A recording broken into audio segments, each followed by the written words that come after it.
Hi, this is Steve Holt, and I'm getting ready to show you how to create a Facebook page and how to change some of the basic information on that page, like your apps and your photos and information and so forth, just to get you started. Basically, what you do is you go to facebook.com, you log in. After you have logged in, you go up into the link up at the top and go to facebook.com/pages. That's the easiest way to do it. Once you get here, it's going to show you some pages that have already been created by other individuals and other companies. And in the upper right hand corner, there is a link that says Create Page. Go ahead and click that. And now it's going to ask you which of these 6 options, what type of page do you want to make? Local business or place? Are you a higher education institution? Are you a brand? Are you a band or a public figure of some kind, entertainment company or a cause or community? I'm going to show you how to make a local business or place that has a street address and a phone number. So I'm going to choose that. Let's choose a category here. Let's choose home improvement, and let's call this Steve's Construction Company. That's the name of my company. And my street address, I'm going to go ahead and put down the one that I give all my customers.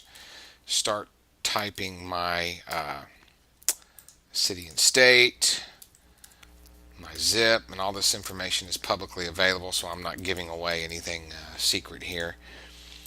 Of course, agree to their terms and conditions and get started.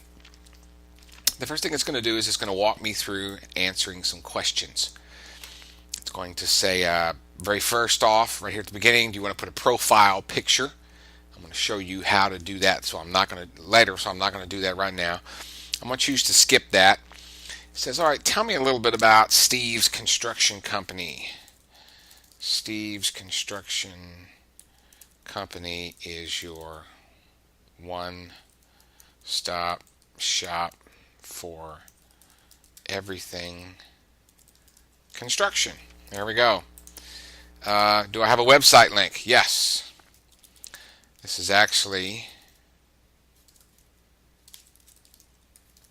not an actual web address, so don't try to go here because there's nothing there. stevesconstruction.com. So there we go. So now I'm going to save it. Last piece of information it's going to ask me up front is, do you want a Facebook web address? Now, other places inside Facebook call this something different. They call it the Facebook username. That's what it's been for a long time. And so if you see the phrase Facebook username, what they're talking about is, what is your Facebook web address? Facebook.com/something. What is that? You don't have to specify this right now. As you can see, there's a skip button. Actually, what I'm going to do is I'm going to suggest that you don't set this right now, because I want you to think about this, because once you set this, it can't be changed. Obviously, you might want to try to make it easy to remember and short and as simple as possible so that it represents your business. Obviously, I'm going to want mine right now to be Steve's Construction Company. Facebook.com/Steve's Construction Company. Or maybe I want it to be Steve's Construction. Well, I can't decide. Should it be Steve's Construction or Steve's Construction Company? I don't know. I tell you what, I'm just going to wait till later. I'm going to think about it. Because once you set it, there's no changing it. There's no going back. You don't want to put any spaces, any capital letters, any dashes or symbols or underscores or anything like that. You want to keep it as simple as possible, all lowercase, all run together, easy to remember, because later you're going to put this on your business cards, you're going to put it on your letterhead, you're going to put it in your emails, you're going to print it on the bags and your receipts that you're going to put it everywhere. So it's got to be simple. But again, we're going to skip it right now, come back and do it later. All right, the first thing Facebook does is they've got our page set up here. It's all ready to go, but it's all grayed out. I mean, I can't see anything.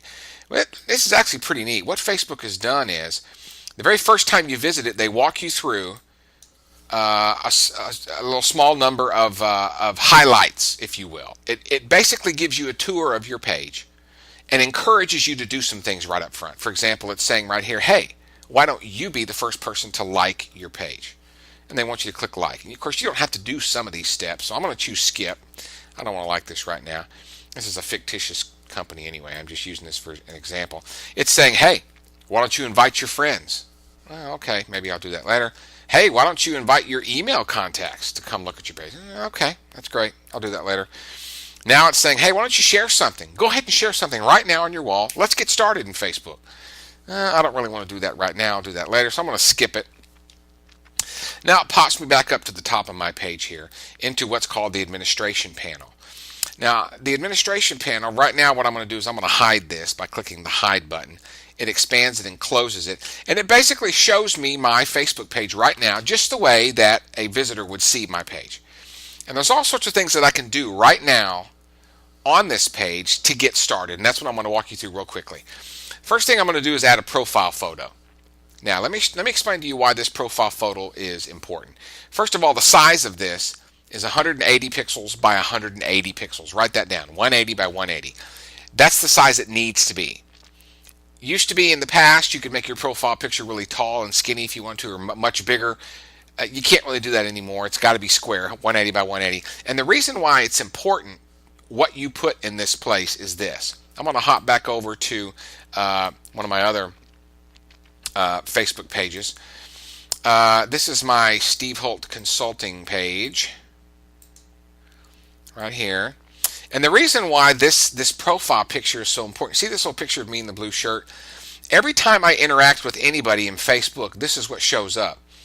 My profile picture of 180 by 180 gets squeezed down into that little bitty photo right there. So every time I do anything in Facebook, that's what shows up to the left of my name. And everybody else is the same as well. You've seen this all over Facebook. And so if you're a company, you need to make your profile photo very easy to remember, visually very easy for them to see exactly who this is.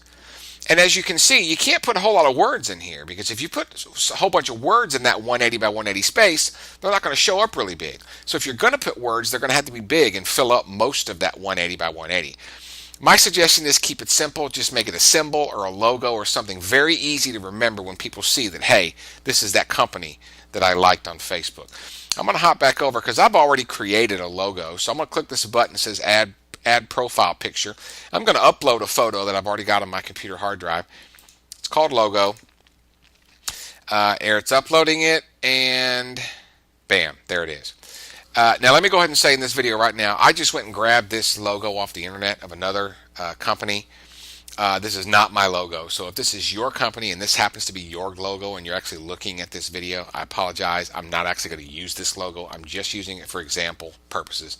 It's a cool logo though. All right, so there's my logo. Nice visual representation. Not a whole lot going on, but I want to keep it simple. You'll also notice that it grabbed my address and phone number that I added through those first initial steps, put it right here. It's asking me to add my hours. All right, well, I'm open 5 days a week from 8 a.m. to 5 p.m. Let's add that. All right, we're good. I'm going to click save. What else is it asking me to do? Oh, over here it's asking me to add a cover photo. So I'm going to click the add a cover photo. It's giving me a warning here saying, hey, there's certain things you can't do with the cover photo. I've detailed those in chapter 1 of my book. Certain things that you absolutely cannot have in that photo. Some of them are pretty ridiculous. You can click the learn more link right here and it'll take you to it and you can read about it there, or you can read about it in chapter 1 of my book. But basically, stick with a photo of some kind that just represents your business, that represents your actual store, maybe some of your products, maybe features some of your customers. Might be pretty cool. So I'm going to click the OK button, and then it's going to say, OK, let's upload a photo here. So I'm going to click the upload photo and go grab my cover photo for Steve's Construction Company. All right, I'm going to click upload photo. I've already got a cover photo right there. Here it's uploading. And there's my construction photo for my construction company. Notice here in the middle it says drag to reposition cover. The photo that I used, that I grabbed, it was actually too tall. And so it's allowing me to reposition this photo to the location that I want. Write this number down. Your cover photo it needs to be 850 pixels by 315. 850 by 315. If it's bigger than that, then you're going to be able to grab your photo and reposition it exactly the way you want it. If you design it perfectly for 850 by 315, you won't be able to drag it around because it's going to fit absolutely perfectly. I'm going to reposition it to show some really cool construction up here in this. This is great. So I'm going to click save, and then it's going to save my cover photo, and I'm all done. So there we go. I got my logo, got my cover photo. I'm ready to go. I've got my business information right here. Now the next thing I want to show you is right underneath the cover photo is this area right here, and this is going to be a place where you put what's called apps. Now previously in previous pages this was located down the left side of the page. Well, it's not located down the left side of the page anymore. It's located right under the main cover photo. Let me flip over to Steve Holt Consulting to show you what I'm talking about. This is the apps area. As you notice, I have 4. Well, that's the maximum you're going to be able to have that your visitors are initially going to be able to see. You've got 4 here. You get to pick what they are. Actually, the first one here, called Photos, you're not going to be able to pick that one because that one will always be Photos. And you're not going to be able to edit that graphic either of what's on this little button because it's going to grab your latest photo and that's what it's going to put right there for Photos. But you can decide what to put in these 3 positions right here. And you also should know that your customers, your visitors to your page, can see additional apps that you may have installed by clicking this button here on the end to expand all your additional apps. You have a maximum of 12 apps that you can show your visitors. Initially, though, the first 3 are the only ones that are going to show. Now, if I mouse over any of these apps, you'll notice there is a pencil icon that shows up. If I click that pencil icon, I can actually reposition any of these apps, basically swap them with other apps. So here's all the apps I've installed, and I can choose to swap these apps. Swap these apps for another one. So here's the Steve in your inbox. If I choose to swap it for Steve's blog, it's going to swap this one and this one. It's going to swap them. And then when I close this, these are the 3 that my visitors are going to see initially. I'm going to go put it back. Let's say swap it with Steve's blog. So there we go. So you need to pick the 3 most important to you because this is what they're going to see initially. You should also know that things that you're not allowed to put in your cover photo, which you're going to go read in the first chapter of my book, right? Excellent. The things that you can't do in your cover photo, you have a little bit more freedom to do in these app buttons. So whereas, for example, in your cover photo, you're not allowed to say, hey, sign up for my newsletter, click the button below. You can't say that in a cover photo. It's verboten. That's German for not allowed. You can't do that. But you can change this button right here to say, hey, sign up for my Steve in my inbox. You can do that if you want to. And so you can customize those images. Now watch this. If I want to change these images, I'm going to show you how to do that. Actually, let me hop over and show you how to add some apps first, and then I'm going to show you how to change the images. Let's hop back over to Steve's Construction. You'll notice in this drop-down arrow right here on the right, if I click that, it gives me my 4 additional app buttons. And there's a plus symbol here. I'm going to click plus and choose to add events, and it puts it up there. Click plus again and add notes. It adds it up there. Click plus again and add videos. These are the 3 additional standard apps that Facebook provides you. You don't have to add these if you don't want to. But if you choose to add these, then the first time you add an event, an image will show up here for the event image. The first time you add a note, the note symbol will show up here. The first time you add a video, the little video thumbnail will show up here. So these graphic images for the standard Facebook apps, you can't change those. So you're not going to be able to customize those. Now, the size, I don't know if I mentioned this to you yet, the size of this box, this rectangle, for the custom app button is 111 by 74. 111 pixels by 74 pixels. Go ahead and write that down. I am going to hop back over to Steve Holt Consulting and show you that I've created custom images for these right here because these are custom apps. These are not the standard Facebook apps. So I can change those graphics. It's really easy to change the graphical image on any of these. If I let's expand and look at all the ones I have again. If I mouse over any of these, the little pencil icon shows up. If I click that pencil icon, one of the options on the pencil icon drop-down list is Edit Settings. Now watch this. If I choose Edit Settings, it opens up a little box that says, okay, you can change the settings for that particular button. And look at here, Custom Tab Image. And I can very easily just click Change and upload a new custom tab image, which is 111 pixels by 74 for that particular app, for this one right here. Some of these, again, you can't change. So for example, if I open up if I click the pencil icon next to the events and I choose Edit Settings, as you can see, I don't have the change image option. So on the standard Facebook apps, you can't change that image right there, but on the custom Facebook apps, you can.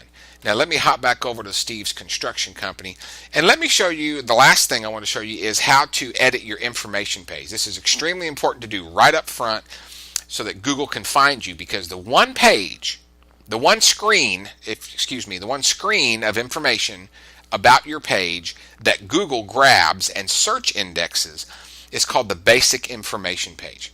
How you find that is you open up your administration panel first. In the upper right hand corner, you click the admin panel button. It will expand the admin panel here at the top. You click the manage button at the top and choose edit page.